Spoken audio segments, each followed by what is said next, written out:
Alright, in this video we're taking a peek at two awesome diamonds in the inventory. The diamond on the left is a 208 IVS2 super precision cut diamond. One of our actually both of these diamonds are our signature hearts and arrows diamonds. Both of these diamonds have optics that fall squarely in the zenith of the GIAX AGS ideal light performance map. So they're the highest optics you can get within the round brilliant cut 57 facet.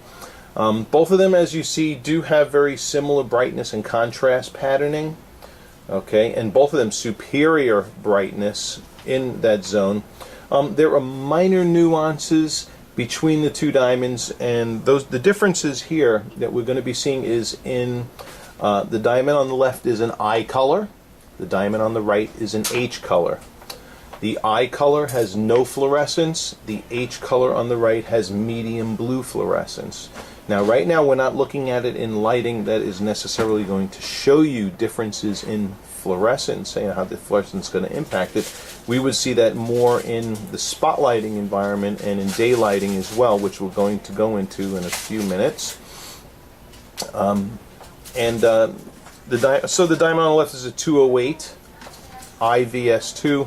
The diamond on the right is in the 2.1x carat range and is an HSI1 with those differences in fluorescence.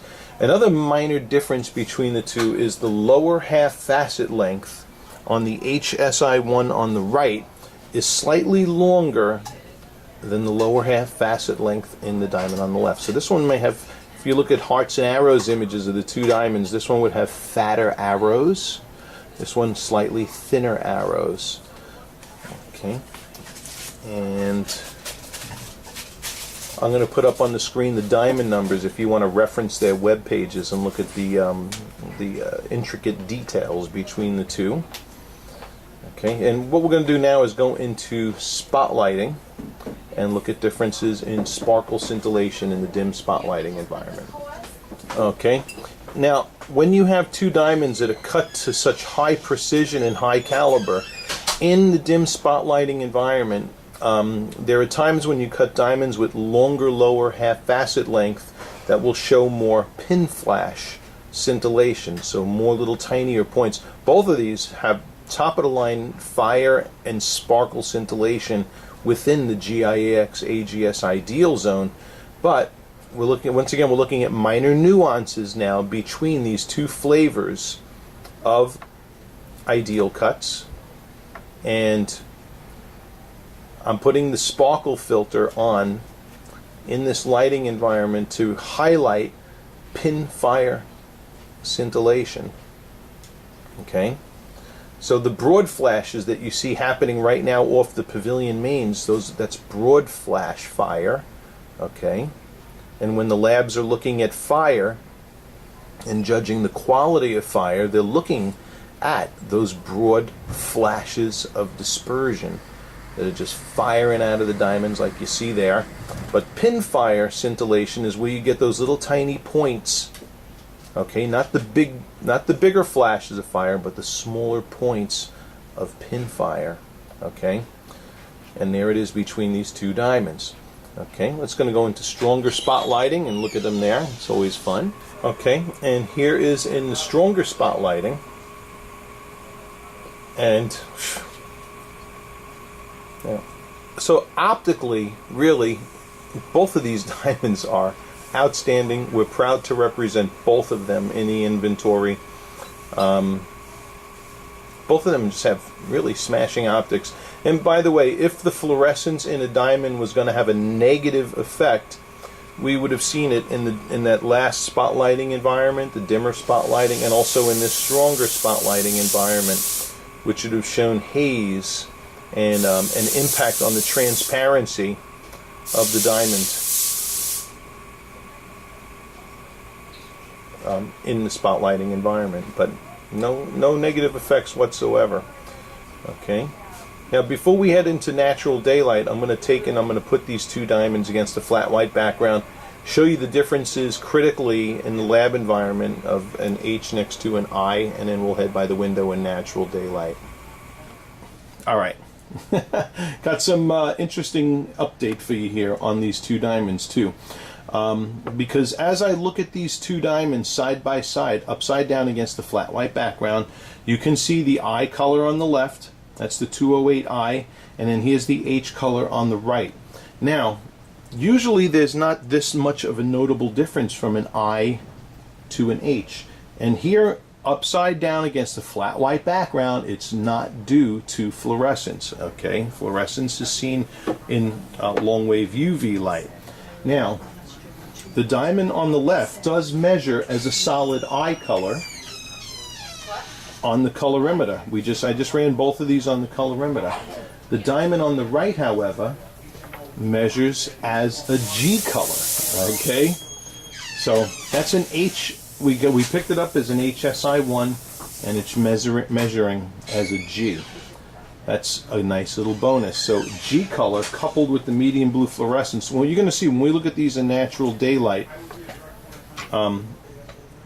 you would see more of a difference there than you would if you were comparing an I to a normally conservatively graded H color. These are the two face up against a flat white background. Okay, and at the tilt angle here is where we would generally see any nuances of difference in color. So, Lord willing, the camera is picking that up for you. Okay. Both of these diamonds outstanding though, and we back both of them 110%. But this H measuring as a G, we could probably fight that one in the labs and win it. But I'm not going to bother doing that unless you want to pay more. Okay, let's go by the window. Okay, so here we are in natural daylighting. And once again, this is the type of lighting, okay, not only are we going to observe our differences in brightness and contrast,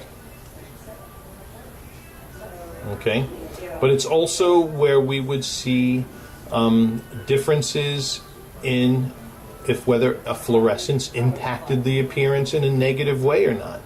And here again is a great example of a diamond with medium blue fluorescence where the fluorescence does not impact the diamond negatively one iota. Okay? And usually this is a good lighting environment. Both of these diamonds really spectacular options. This is also a lighting environment where if we're going to see any differences now in color too, okay, here's a tilt angles, and then side by side. Okay. Now, if you had this diamond by itself, face up in a mounting, really, there's no way. I mean, let me just say this: yellow is not the first word that comes to mind when I look into the face of this diamond. But we're comparing it to technically what would qualify here as a G color with medium blue fluorescence. That has a positive effect on the diamond, not a negative or even a neutral effect. Okay, neutral effect at worst, but a positive effect. So both of them beautiful. And mind you, in this video, I'm not trying to sell one diamond over another, but at the same time, just kind of tell you show you the truth and about the stigma that people have in their heads of fluorescence because of false and bad information on the internet. Ugh, it's so ridiculous. So in any case, both of these are diamonds we back with lifetime policies, meaning we put our money where our mouth is. In the future, whether you bought this diamond or this diamond, no matter which one you get, in the future, if you ever wanted to trade back with us, we will give you back what you pay for it on a trade-in towards any other diamond that we carry in our inventory, okay, and amongst the brands that we carry. Okay, so there's no fear. These are what we call bread and butter diamonds. Okay, so I hope this video has helped. Get back to us, let us know which direction you'd like to head, or if there's a different, you want something completely different entirely, but this is a good educational video and a good video to show off two of our signature Beautiful, picture perfect hearts and arrow diamonds. Thanks for watching.